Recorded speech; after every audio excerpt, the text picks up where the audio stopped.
Prajem vám dobrú chuť, deti, povedala pani učiteľka, keď sa spolu s deťmi posadila. Dobrú chuť, odpovedali jej deti spoločne, tak ako každý deň. Bolo by veľmi neslušné nezaželať aj ostatným a ešte aj takému skvelému obedu. Zo všetkých jedál Valentínke najviac chutili buchty so slivkovým lekvárom. To bola pochuťka.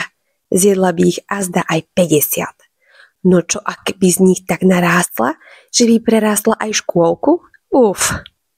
Radšej zje toľko, koľko jej deti kuchárky dajú, aby sa jej brúško nepremenilo na balón. Po úspešnom obede deti čakala rozprávka a postielka. V ten deň bola Valentínka veľmi unavená a tak sa na spánok tešila. Niektoré deti sa však najradšej hrali aj rovno po obede. Mne sa dnes nechce spať, povedal smutne Andrejko. Pani učiteľka prišla k nemu a povedala: Andrejko, vieš, ako sme sa dnes rozprávali o snívaní? Možno aj tebe sa teraz bude snívať niečo úžasné. Zavri očká a keď sa zobudíš, povieš nám, čo si zažil. Andrejko ako šibnutím čarovného prútika zavrel oči a ponoril sa do snívania. Aj Valentínka, tiež ako začarovaná prútikom pani učiteľky, hneď zaspala. To však ešte netušila, čo sa stane. Že by predsa len každá pani učiteľka nosila pri sebe čarovný prútik? Zrazu sa ocitla na zvláštnom mieste, na ktoré prichádzal vlak. A zrazu ďalší.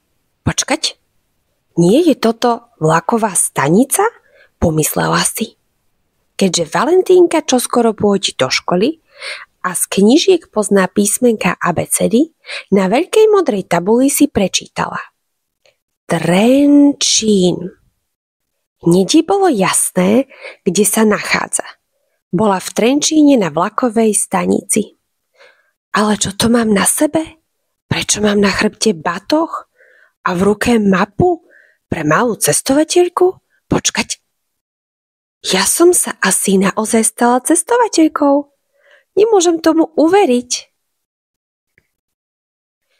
Je čas precestovať celé Slovensko. Veď predsa tu som sa narodila a tu chcem aj bývať, keď budem veľká. S mamou a ockom som bola na výletoch po Slovensku a vždy sa mi naše spoločné potulky veľmi páčili. Naša krajina je predsa plná zaujímavých miest. Máme krásne hory, vysoké Tatry, ktoré navštevujú turisti z mnohých krajín. Máme aj vzácne národné parky plné chránených rastlín a zvierat. Aspoň raz za život by ich mal navštíviť každý. Tak čo? Idete s Valentínkou na vysnívaný výlet? Držte si klobúky, dobrodružná cesta sa práve začína.